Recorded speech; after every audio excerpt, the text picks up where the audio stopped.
Hey everybody, welcome back to The Real Talk with the Miser. Today's video is about Keep 40, the information that we know, and I'm gonna talk about this stuff. I'm gonna give you my opinions on it. We'll discuss it, and I'll leave the comment section open and Discord, of course, so that you can discuss and give us your own thoughts and feedback.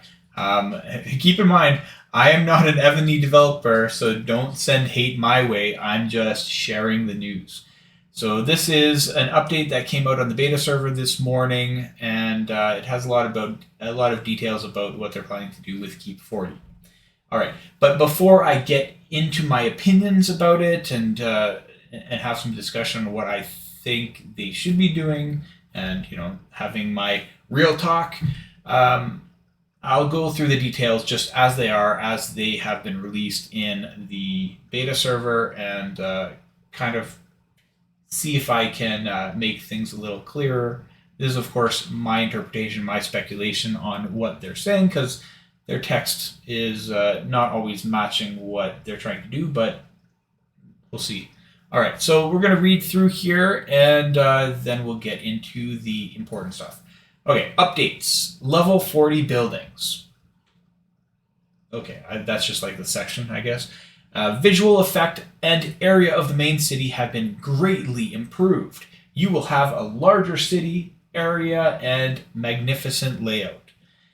They're talking, at least in my interpretation here, they're talking about inside your city where all your buildings are and all that. They're expanding it, they're adding new buildings, and possibly improving the appearance of some of them, maybe for certain cultures or all of them, I don't know. The artwork is basically what they're changing, and they're doing this because there's like 3, 4, 5 new buildings, and they need to modify the way that it's laid out. That's fine. There's nothing wrong with improved artwork. Nobody's going to say, hey, I want my stuff to look crappy. No, that's not a bad change at all. I mean, it's a bad change only if it took away from important fixes to the game or other things, but my guess is it's different staff that work on visuals and artwork and stuff, so it shouldn't have any effect. It's a good thing. All right. Number 2, max level of buildings has been increased to level 40. So all buildings will be increased to 40. Well, I mean, not automatically, you got to build them, but up to level 40 is what you can get. Your power will be improved significantly. Assuming, okay, I'm not going to say what I'm going to say there, but we'll leave that for the opinion section. Okay, your power will be... So everything is up to level 40 as a high cap. New building. Dragon Cliff. Norway Ridge, Dragon of Thebes, Nidhogg, Ladon, like all the bigger dragons that you would see in your Wonder and stuff. They're getting moved over the Dragon Cliff. I think all dragons should be moved there, but it seems like just these ones are. They're also going to have a talent awakening feature. So it looks like you get talents that you can awaken for your dragons. I don't think that that's like a whole tree or something. Maybe it is. All we have right now is some very simple pictures of what the start of it looks like, because it's not... I haven't seen anything where it's like completed or anything. But... looks like you'll be able to have talent skills possibly that you choose from and that you can unlock and customize your dragons slightly, which is, I mean, that's pretty cool. There's a new building called the Military Academy. You can explore many classic battle formations in the Military Academy, and you research formations to increase your military power. So some variety possibly to the way that militaries fight. I don't know if it's just going to be straight bonuses or if it's actually going to, for example, maybe a different formation might keep your cavalry from charging in right away and allow your ground to get ahead. I don't know what kind of an impact that's going to be. Or is it just going to be like, oh, here we buff these troops and these troops depending on our formation. I would like to see the first version of that where it actually changes the mechanics, because that would be really interesting, and there would be a lot more strategy in the game. That would be pretty neat, but we'll see how it goes. Next one, new building, bunker. Your bunker can protect your troops. Troops in the bunker will not participate in battle. So that one screams like warehouse. That's like a warehouse for your troops. You can hide troops in there instead of ghosting. So if you don't want certain troops to participate in battle, you just put them in your bunker. And then they're hiding because I guess the enemy doesn't know how to check buildings. I don't know. New buildings, Victory Column and Triumphal Arch. So this is a lot of buildings. It's like 5 so far. I'm not keeping count, but quite a bit. They both keep track of your achievements. One of them is just like in general, your achievements on the server or open world, that kind of stuff. And then the other one is your achievements in Battlefield. And then it also offers you buffs based on those achievements. I don't have all the details for that, but that's what I would assume to be the case. Okay, and let's look at the next one. So there's also some new features that go with this. There's civilization treasure. So you get treasures from different civilizations to get a bonus, an extra bonus. What that means, I have no idea. And how you collect those treasures, I have no idea. Not a whole lot of information there. It's just another feature. Could be good, could be bad, no idea. Fame feature, fame in your Monarch interface. So I'm guessing that they're talking about like over where you do talents and your Monarch gear and all that. You have fame quests that you can complete to get different rewards, possibly emblems. It says you have an emblem list and you can display your emblems in the emblem list. Okay.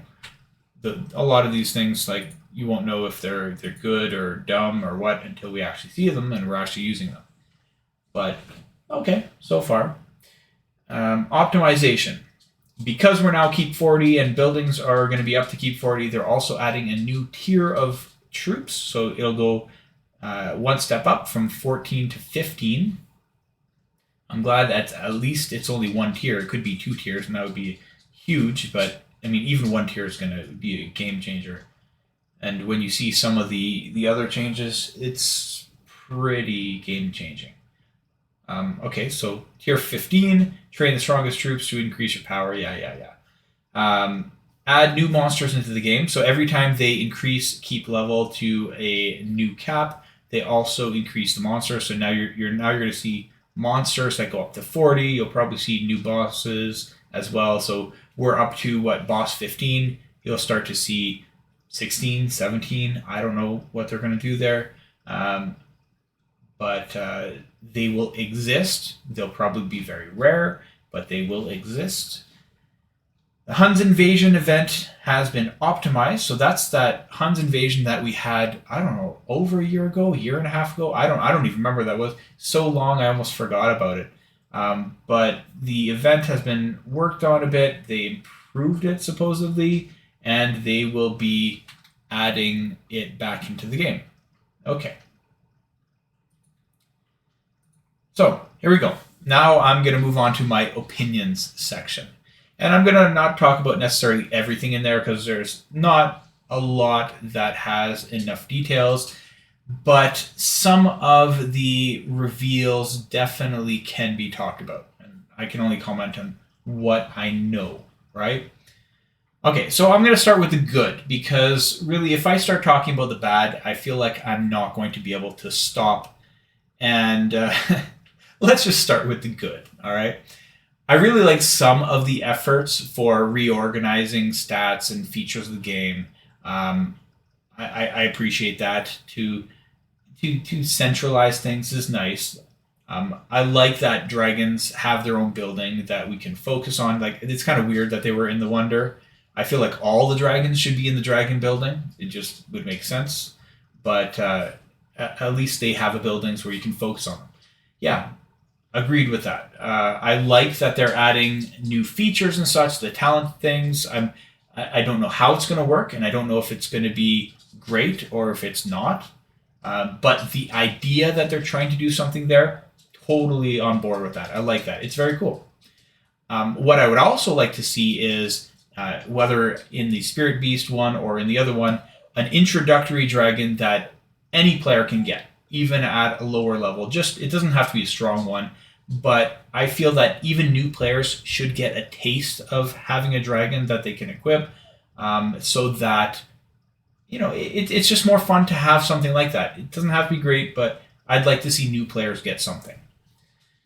The victory column and triumphal arch are good as an organizational idea. I think that they could probably be one building with just different tabs, or reduce some of the building clutter. But as long as it's not too crazy in the city, then that should be fine. The bunker is a good idea, I feel, in theory, but I'm hoping that I need to scroll my thing here a little bit.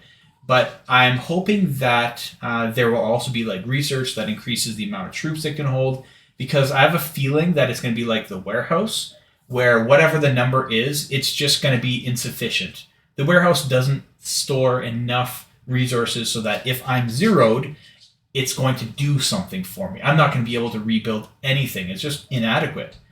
And I have a feeling that the bunker is going to be the same thing. It's going to be completely inadequate.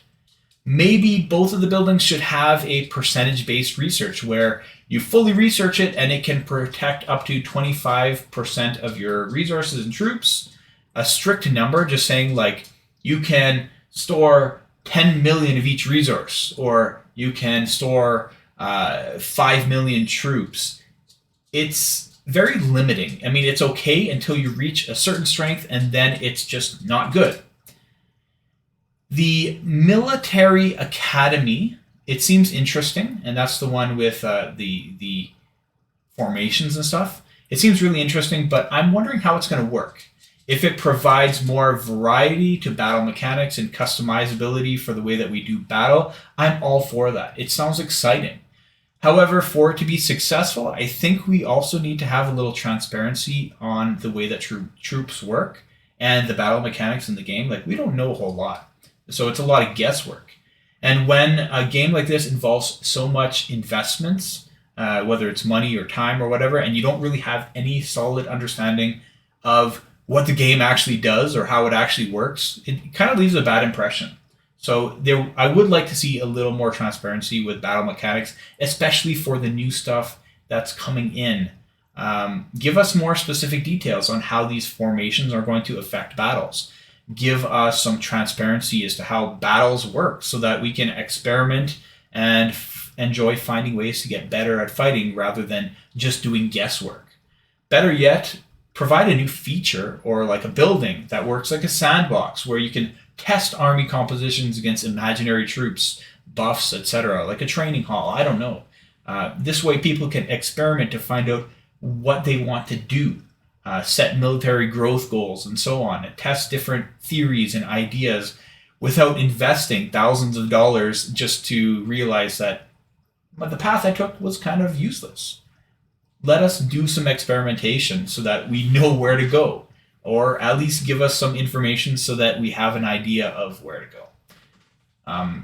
Because, I mean, a lot of the components of the game, like refining and so on, it's very limited. And we don't know even if we're doing the best choice. We're just kind of going along with the stream, and who knows if it's the best way. It would be nice to have a sandbox where you can experiment with different ideas and have some customizability and plans to strategize against this kind of play. What would I do here? That just sounds a whole lot more interesting and like a much better game. I really like the idea of military formations, if that's actually what it is, or if it's just they're just putting words and all it means is just a buff. I hope it's military formations, because you can have some really interesting strategy. I mean, it's supposed to be a military strategy game, so it'd be nice to actually have that, and to be able to customize and do different kind of things. I really like that the Huns invasions is going to be back. I'm really happy for this change, because I liked the idea of the Huns. It was, it was faulty. It didn't work out all that great, and there was only so much you could do. But it was a good idea, a good concept, and it was unique. It allowed for cross-server coordination. Like, there was some very neat things that they were doing. It needed work, and I'm glad that they worked on it. I I thought that they abandoned it. It took a very long time, and I'm just hoping that it's really good. So here's to hoping for some really great improvements there. The updates for the visuals, I mean, that's cool. They were not terrible to begin with, but they need to expand because of the new buildings. And I'm sure that there's going to be a new Keep 40 decoration that's going to be really cool on the map. And this all kind of goes hand in hand with the increasing building levels. In the same way, there's going to be new bosses, monsters. Yeah, we know that. But what I would really like to see is not just increasing the levels of the boss because we have some new keep levels and bigger militaries. What I would also like to see is also increasing the boss density in certain areas of the map, restructuring where bosses spawn in a way that actually makes sense. So in my screen here, you can kind of see on the outskirts, you have level 1 to 7 monsters and then level 4 to 11 and all that. But bosses kind of just appear everywhere. They're all over the place. It's not very organized. And the boss density is just terrible.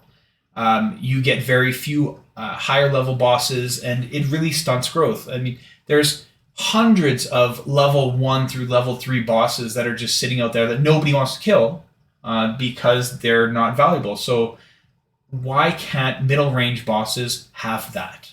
Why can't higher level bosses spawn more frequently? Why do we have to pretend that we need an event for double bosses, and double bosses are still not enough? And then we need event bosses, and it's still not enough. Why not just increase the boss density all across the board and just, allow people to play the game rather than spend their whole time searching on how they might play the game? So my suggestion here is bosses 1 through 5, because we have higher number of bosses now. Let's shift bosses 1 through 5, or maybe even 1 through 6, to the very far outskirts of the map. And if somebody's really low, they would tend to stick down there so that they could kill bosses 1 through 5. Perfectly fine. Let's move 6 through 10 or 6 through 11 to kind of the just one layer inside of that outer layer. And then let's have a central layer where you have the bigger bosses that are appearing more frequently, and they're all in that center kind of area that people are competing for. It just, to me, that just makes more sense. Increase the number of bosses substantially, and again, stop calling all these things a double boss event. Just increase the boss density, especially for the bigger bosses. Just do it. You don't need to pretend you need an event. What I'm concerned about in the notes is that there's a lack of resource tile improvements. I'm sure that there is, but I'm also sure that it's not going to be enough, because I know how this works. It's been the same a couple times over. Resource collection needs to be improved drastically, especially with the increasing cost for buildings. It has to be increased. The amount of resources to get to 35 is not a joke, and Keep 40 is going to be so much worse. There's no mention in the notes of higher level tiles, improved gathering, or more importantly, the amount of resources on each tile. Same thing with the bosses. Why do you need an event to increase the resources on a tile? Just increase them. And still, the increase that you have during the event is still not enough. Increase it a whole lot more. There's no reason to make people search constantly for resource tiles. Just increase it so people don't have to do it so much, because that's tedious. It's a quality of life improvement that will actually attract players to play more, because they don't have to do something tedious like scan the map for one kind of tile. I need to hit a 13 or a 14, but I can't find it because they're all taken, and so I get stuck with other ones, and I got to search for hours just to get. Make it easier. All right, just do it. We need better resource gathering, and along with that, we also need better resource output for in-city tiles.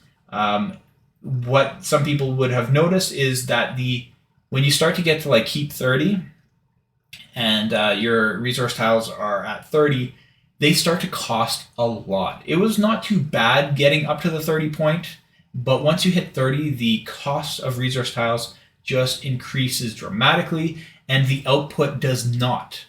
So we're investing more to create those city tiles, but we're not getting that investment back like we were in the lower levels. Please increase the output of resources, especially considering you are increasing the demand on spending resources. It just makes sense. Allow players to play the game. My guess is the way it is right now, the way that they've planned it, 35 to 40 is going to be worse. You're going to be spending more to create those in-city tiles, and they're going to output less of a return on that investment, just like the 31 to 35 were. What I think needs to happen here is they need to actually make some modifications. They need to reduce the cost of 31 to 40 in-city tiles from what they were planning. They need to provide one more tier of in-city production and gathering research. And I would even suggest you don't even need to do the 2x2 thing that they have, one of each kind. Just do 2 bubbles, 1 research bubble for gathering, 1 research bubble for production that goes up to 20 and increases the gathering and production for all of them. Just make everything better. Make it easier so that people can continue to play, and they can actually maybe someday in the next 400 years get to keep 40, if you're actually going to do keep 40. Now let's discuss keep 40 itself. This might be a controversial statement here, and I'm sure people will both disagree and agree with what I have to say, but the point of the Real Talk series is to promote discussion and to discuss what's going on. So let's have a real talk. Keep 40 is a terrible idea. Here's why, and this is my opinion. Every expansion, a larger pool of players fall behind. It's to be expected, of course, right? Keep 40 was a challenge for a lot of people. Keep 35 was far worse. There are still lots of people lagging behind. Keep 40 is going to be an insurmountable challenge for the many that are still struggling with Keep 35. Tallied up, when you build only the bare bones of buildings that you require to get to Keep 35, not everything else, just the bare bone requirements, it's going to cost approximately 136 billion food, 165 billion wood, 170 billion stone, and 180 billion ore to get from Keep 36 to Keep 40. This is not even including all the other buildings you would then need to unlock your higher tier troops and do any other buildings that you want to do along the way. Why should you care about this? Well, even if you are capable of getting to Keep 40, there's a lot of people that are not. And the greater the disparity of keep levels, monarch power, and all that, the fewer people will actually want to play the game. And you add in the never-ending influx of new servers, and you have lots and lots of dead servers or servers that have a few big players that are bored out of their mind because there's no real activity. It just kills stuff. There are countless fixes to this problem. Many of them require very little effort to implement. Here's a few ideas, and I'm sure there will be tons more in the comments or on Discord or throughout the community. But let's get talking about this. The first suggestion that I have regarding Keep 40, just don't. Keep 40 is not what your focus should be as developers. It's a bad idea right now. It's a really bad idea. To make it work, you would have to change a lot of things so that players can be successful. You will have players that will make it, and you will have people that buy their way there, and you'll make money out of it. But you would make more money by building up the rest of your player base and having people spend smaller amounts on many areas of the game rather than a few players spending a lot of money. It's just, I mean, you see that in all kinds of different players. That's why microtransactions are so popular. I understand that you want to give players a sense of growth and development by, here's a bunch more that you can do now. But adding 5 keep levels at once, like before, is just making it such a challenge that you're going to lose a lot of players, and it's just going to shrink the game, and it really kills things, and it's not going to be good. That's my opinion. Have you considered possibly increasing the keep level by 1 per year? And instead of focusing on here's 5 keeps to worry about, focus on improving elements in the game that sorely need attention. Add a couple of new features like you did. You have a couple nice features. Add things like that, or add a building here or there, something new with the game to go with that increasing keep level that keeps things fresh. Players are looking forward to learning about this and seeing how it changes. You don't even have to add a new tier of troop every keep level. Just add something, some new features like you did last year. This stretches out the engagement with the game, and it's a lot more consistent. And 1 keep level is enough for 90% of players. It's going to take them months to gather that legitimately, unless they are not necessarily playing legitimately. There won't be that huge disparity. It allows some other people to catch up, and it'll allow the players that are ahead to focus on other elements of the game that you have improved, other features that you have added. Here's an example of a time that you did it right on a smaller scale. Last year around the same time, you released equipment sets and a couple of other features. This provided some variety to the way players equip generals, and it added some depth to the game. It wasn't game-changing, but it was some new interesting features that are now just commonplace. It did add a little freshness. It didn't last long because it wasn't a lot to go with. But you throw that in with 1 keep level and maybe 1 new building that does some stuff, and there you have a new expansion that wasn't overwhelming for all of the players. What you did last year wasn't a change that players threw up their arms in the air with frustration. Players looked at with curiosity instead, like, how can I use this? How can I change my generals around? How can I change my equipment around? What's the best way to go about it? Do more of that. Make generals more interesting, for example. You tried to do this with specialties, but really it's so difficult to work on specialties. You don't provide a way to get enough runestone chests. They're just too infrequent. I've talked about this plenty of times. Even myself at the level that I'm playing at, I have 1 general that's basically maxed out. 1, and he's not even there. He's just about ready to be maxed out completely on specialty. But I have like 60 generals. So at that rate, to actually get the specialties done, it's been what, a year? So it's going to take me 60 years to work on my generals, and they're not even going to be the same generals? No, you got to increase that. It's not okay. I want to be able to work on my focus general and then work on another one. I don't want to spend 1 year per general. It's just not good enough. And even the players that spend lots and lots, they have a few generals worked out with specialties and so on, but they should have more. You should have more ability to customize. What about other things to make the generals more interesting? Consider reworking them like you did with the dragons. Maybe each general has a talent tree that has 2 different paths that I can make them, for example, better at this kind of unit or better at this kind of unit, rather than the specialties system, so that you can have like a Trajan and a Trajan. This one is more focused on increasing ground HP and defense, and this one's more about making them better at attacking or march size, that kind of thing. And you can choose talents. I don't know. It's just an idea. It's possibly not the best idea, but my point isn't to come up with an idea on the fly. It's more to show you that there are things you can do to make it interesting without making the whole game overwhelming for players. Look at the refining system. You can completely rework that. Nobody in this game, I promise you, nobody in this game, unless they are completely insane, like the refining system. It is the worst element in the game. I mean, there's other things that are really bad, but refining sucks.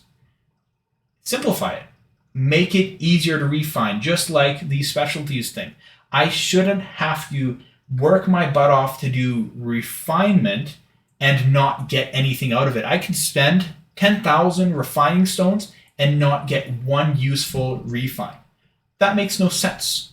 How can I customize my general when you won't give me the opportunity to do it? How can I play a strategy game if I can't change things that allow me to strategize. Allow players to actually be successful in refining. Maybe when they are refining, for example, this is very simple. When they are refining, the more times they don't accept a refine, increase the bottom cap. So, for example, I refine and it goes from 1 to 25%. Okay, I don't like anything there because I got 3 and a 7 and a 6 and a 2. Okay, let's do it again. I still have randomized, but I refine, and it's the second time since I've done it on that one. And now the bottom cap isn't 1 to 25, it's 2 to 25. And I can keep doing that and increasing that until I get something that I want. I'm still spending a ton of refine stones, but I'm making progress because I'm increasing that bottom cap, which makes me feel like I'm getting something back. And I could spend a ton of refine stones just to make sure I get that 25%. And there's nothing wrong with that. That allows me to get what I want after some work and to customize my general. And then I can do it, customize my equipment. And then I can do it in many different ways. I'm not too afraid to experiment with different setups because I will be successful in getting that refinement done rather than spending 10,000 refining stones and getting absolutely nothing. Work on that. Refining sucks. It's terrible. Fix it. That's something you should be focusing on. What else? Okay, I'm not going to go on and on about the things that need to be changed in this game or that could be improved. There's a lot. There's a lot of good stuff in this game too. Don't get me wrong. It's just that when you release Keep 40 and there's so much that is dragging behind that needs updating and needs quality of life improvements, or could be improved features or so on, and you do something that you slam onto the player base and you're just overwhelming all these people, it's just not a good idea. And the last thing I want to see is servers go dead and all that. I know I can make it to Keep 40. I know I can. I'm not saying this out of what I want. I'm saying this with the consideration of the thousands of people that are not even at 35, tens of thousands of people that are not at Keep 35, that are never going to reach Keep 40 because they're going to see that and they're going to be like, why should I even bother? And they'll be like, I'm going to move on to a different game. That's what I'm concerned about. I'm concerned about servers dying and the game slowly dying because things are just planned in not a great way. So it sounds a little harsh, and if any developers watch this, I don't want you to necessarily take that as me being overly negative. That's not what I'm trying to do, but I'm trying to be realistic too. You could be doing better. You could be doing better. Here's another idea. If you are gung-ho on Keep 40, and you're like, we want Keep 40, we want to make people feel like they have that growth and they have something to look forward to, why not implement a scaled growth system for previous keep levels? For example, buildings 1 through 25 are now 75% cheaper in resource and speed costs. 25 to 30 are now 50% cheaper. 31 to 35 are now 25% cheaper. It makes it so that people that are lower can actually catch up more easily. And if, for example, I was a newer player and I'm starting on a place and on a server and I see, oh, now they're releasing Keep 40 and I am, struggling to get to 25. But then they say, oh, look, to help you with your growth, we're going to do this. I might be like, okay, that's reason to stick around. I can fast track some of these lower levels and work my way up, and maybe I'll eventually get there someday. Whereas otherwise they're going to spend years getting to where we were years ago. Okay, yes, I think that, I'm talking to the developers, yes, on an individual level, it would probably reduce your monetary gains because people are not going to be spending as much temporarily to get those lower keep levels because the costs are less. Yeah, that makes sense. However, I would also argue that it would encourage players to grow. It would keep players playing longer, and overall, if you consider where they're going to end up, they're still playing the same amount of times. So they're still, I mean, even though they are increasing in keep level and stuff more easily, they're still playing the same amount. So the spending shouldn't change. It might even, since they're staying around, it might stimulate the player base so that they want to reach those higher keep levels and they might actually spend more. The issue here with this kind of an idea is that the way that that resources and stuff work out is that it would make alts and botting easier, right? And that's already a huge issue that you absolutely need to deal with. Here's a crazy idea that's probably going to be pretty controversial.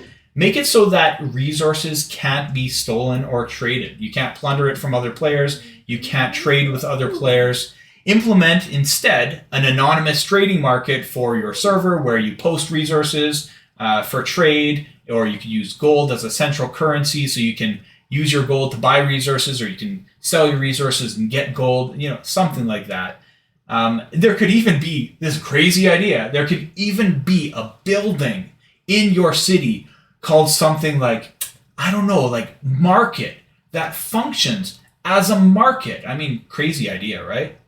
Why would players attack any other players anymore? I mean, some people are going to ask that question. If you can't steal resources, players don't just attack players for resources. If there's lots of resources, hey, that's cool. But I would much rather, as somebody that is going to be attacking somebody else, I would much rather overall an easier way to get resources. But my reasons for attacking other players are probably going to be the same as before. Resources, cool. That's kind of like a side bonus, but the reason I'm attacking is to kill the player, to kill their troops. You could also, if you want to cater to the aggressive players and stuff a little bit more that want to get those rewards and have something for attacking other people. Aggressive players, they should have a continued reason to be aggressive. It's a military game. But you don't want to do it in a way that's going to prevent growth, because if you're preventing growth, then people don't want to keep playing. And there's a way that you can do both at the same time. And it's just better for the health of the game. So, for example, what was I going to say there? Well, I'll come back to that one. But no direct player-to-player resource capturing or trading. It also cuts down the effectiveness of alts and bots to the point that they're not even very effective at all. Bots will still be used for other things, of course, they exist. But if they're not there to get resources so that the mains can build buildings and troops and so on, it cuts out like 80% of what they're used for. The player disparity between really big players that have billions and billions of extra resources because of extra accounts being fed to the main account, and then doubled with the advantage of bots being able to be active all the time, gathering and stuff, all that will be eliminated. They just won't be that effective anymore. And if you can't steal resources in that, and there's some other thing, then people could potentially even play alts for fun, and it doesn't even have to be against the terms of service. Everybody has alts anyway. Why not make them legitimate by doing something like this, so that they're not afraid that they're breaching the terms of use? Because there's no real advantage to having alts in that case. You wouldn't be able to trade in that same way if you had a centralized market that's anonymous, that you could just trade for what you need and so on. You eliminate the ability to cheat in that way. There's still other things going on, like an alt could potentially hit the same target and soften them or whatever, but it's still functioning as a legitimate player. So, I mean, then you you have a more, balanced game where cheating doesn't have to be such a big part of it. And if more people are playing all those alts, then they're also buying more. So, hey, win for you too, Evony, right? More spending is more money. Isn't that cool? Okay, I remember what I was going to say before. If for aggressive players that want to have a continued reason to attack, because it's nice to get a reward, it's nice to get resources back, why not have something like some kind of a system where you gain honor from attacking people, or you gain prestige, like a different kind of prestige, not the boss's prestige, but similar, where you increase in your prestige for rewards, maybe like increased overall attack and defense, or I don't know, something like that. But some kind of system that grows with you being aggressive, but doesn't take away from the other players. Win for both people, right? Anyway, enough real talk for today. I'd love to hear your thoughts. Feel free to post your thoughts in the comments or on Discord. Agree with me, disagree with me, expand on different ideas, come up with your own, go for it. Let's have some real talk on this subject because it's a pretty big one. Anyway, it's late for me, so Miser out.